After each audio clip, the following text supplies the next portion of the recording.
Benjamin in Madison, Mississippi. Benjamin, I'm assuming you're a white guy because you want to tell me that white privilege is nonsense? What do you stereotype, Tom? Do you think all people think alike? No, I don't think all people think alike, but typically when I hear people say white privilege is nonsense, they're white people. It's not an unreasonable assumption. Well, am I wrong? The thing on the no, are you black? I think white privilege is it's not white privilege. What is your definition of white privilege? What do you think people get by being white? My definition of white privilege is, I like Michelle Alexander's definition, that it's basically an invisible knapsack of tools and maps and resources that white people carry around that are not available to people of color. And most white people are unaware of it. So you say they progress in society more because of that, correct? I'm saying that I know that the networks, the educational networks, the business networks, the friendship networks that get you into and help you go up in places that I have access to as a white guy are the result of 400 years of white people running this country. And that Really? By and large, generally speaking, black people don't have access to those same networks. Yes, that's what I'm saying. Why they don't? You know why? And also, you could tell me, why do Asians seem to progress more than white people? Because they make more money than white people. They do better in school than white people on the average. They do all. What do they have coming into this country that no one else has? You know what it is, Tom? It's not white privilege, and it's the same thing you're talking with these policemen and everything. All these cases that you see on TV are all as a result of one thing: somebody not obeying a policeman. And you're playing with fire here by telling people that policemen are out going out to just get people because they're black. Because then what that's going to do is make them run. Because they're going to listen to people like you that tell them these things, and they're going to run, and just like the guy in South And so, Benjamin, you're taking the position that running from a police officer is a capital offense for which a person should be put to death. Absolutely not. But I'm telling you. That's what you just said?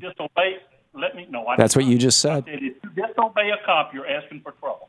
You may be asking for trouble, but are you asking to be killed? Is it appropriate that police kill people when they run away? Absolutely not. Absolutely not. And every case is different.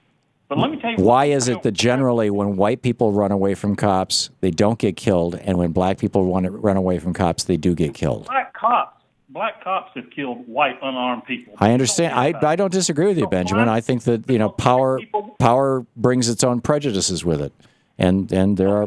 There are problems with black police officers as well as white police officers. All right, but you know what the real privilege is? But you're still saying that there's no such thing as white privilege. Do you think that as a white guy you would have gotten where you are had you been born black? No more so than an Asian person. They can't even come to this country and speak the language. First of all, there's a difference between immigrants. There's always a difference. And let me finish my sentence. There's a difference between immigrants and people who are born here. And whether the immigrants are from Somalia or Ethiopia and very, very dark-skinned, or whether the immigrants are coming from China or Taiwan or something. First-generation immigrants and very often second-generation immigrants have a very different experience, not just in the United States, but all around the world. They tend to work harder. They tend to be more aggressive. They tend to take more advantage of the opportunities because they're immigrants. That's well documented. It's got nothing to do with race. It's got nothing to do with intellect. It's got nothing to do with I was going to say it's got nothing to do with motivation. Actually, it has a lot to do with motivation, but it has to do with having moved, having changed your life radically and moved. That's not something that we can do instantly. But let me tell you what I think the real privilege is. That happens to be that 90% of white people seem to have. And that's that probably the majority of white people in this country have something that 90% of the black kids don't have in this country. That's a father in the home telling them what. No, it's not true. Actually, Benjamin, the number of children who are born out of wedlock is higher, both as in actual numbers and as a percentage in the white community right now than it is in the black community. Number one. And number two, having a father in the house is not the most accurate predictor. the most accurate predictor of how a child is going to turn out is the wealth of their parents, whether their parents are single or whether their parents are together. The wealth of their parents is the largest single predictor. And the average white family in the United States has $85,000 in wealth, and the average black family in the United States has $5,000 in wealth. And people like yourself who deny this are perpetuating it. No, Tom. Tom, I'm very open-minded. You know the lady in Baltimore that slapped her kid upside the head for going down and protesting? You remember her? I do. Okay. She's got 6 kids by 5 different fathers. You tell me what sort of privilege they have. They're not going to have a head start. You know why? Because the father didn't make the right choice. Except that, be that as it may, Benjamin. Again, you're trying to generalize and blame the victims. You will find the same thing in white Appalachia. The exact same thing. And yet, if a person out of Appalachia decides that they're going to try and move into the larger society of America and be successful, and they have white skin, they're going to have a much easier time than a person with an IQ 20 points higher who came out of a similar circumstance out of a black community. And this is not just me making stuff up. This is like, you can find this stuff.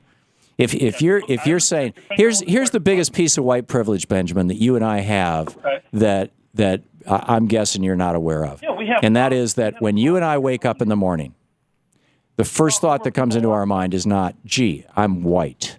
I wonder how that's going to affect my day. When you and I go to a job application, we don't think, gee, I'm white. I wonder how that's going to affect how I get reacted to. When we go to a restaurant, we don't say to ourselves, gee, I'm white. I wonder if that means that I'm going to get stuck in the bad part of the restaurant. When you and I are trying to hail a cab, we don't think, gee, I'm white. I wonder if that means I'm not going to get the cab. When you and I confront the police, we don't sit around going, gee, I'm white. I wonder if that means that this cop is going to beat the crap out of me or kill me. That's white privilege. The fact white privilege is almost more of a negative thing than a positive thing, in as much as, or more of a lack of something rather than a presence of something. I mean, I can build a case for both. But all of those things that I just described are the things that you and I, as white people, that's our privilege. We don't ever have to worry or think about being white. Whereas people of color in this country, in most all those circumstances that I described and hundreds of others, the first thing that they have to think about is, I'm African American. How do I, or whatever it may be, and how do I make sure that that's not the thing that I get judged by? And in many cases, it's just not possible. We got a call just a little bit ago from an upper middle class black man who confronted a police officer. I mean, this is and got arrested for it. And the cop was stopping him because it didn't even stop him. The cop was in this guy's driveway. This guy was a homeowner. His kids were playing in his driveway. One of them was black. The cop pulls up. He's got an attitude about black people. The father comes out and says something to him. The father ends up being arrested and dragged down to the police department. Do you think that would happen to you or me if one of our kids were playing in our driveway and a white police officer pulled up and said, "What's going on here?"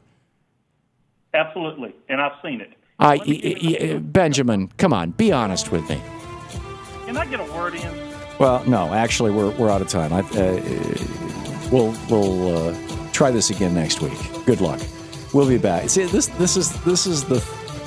is how, for those of you who are not white, what you are getting is how easy it is to be privileged and deny it. It's almost the default mode, whether it's wealth privilege or white privilege. You're listening to Thom Hartmann. Visit thomhartmann.com for audio and video archive. I guarantee you, David and Charles Koch, who inherited their fortune from their daddy who made it with Joe Stalin, the communist, would sit around and say, "Oh, we're self-made men."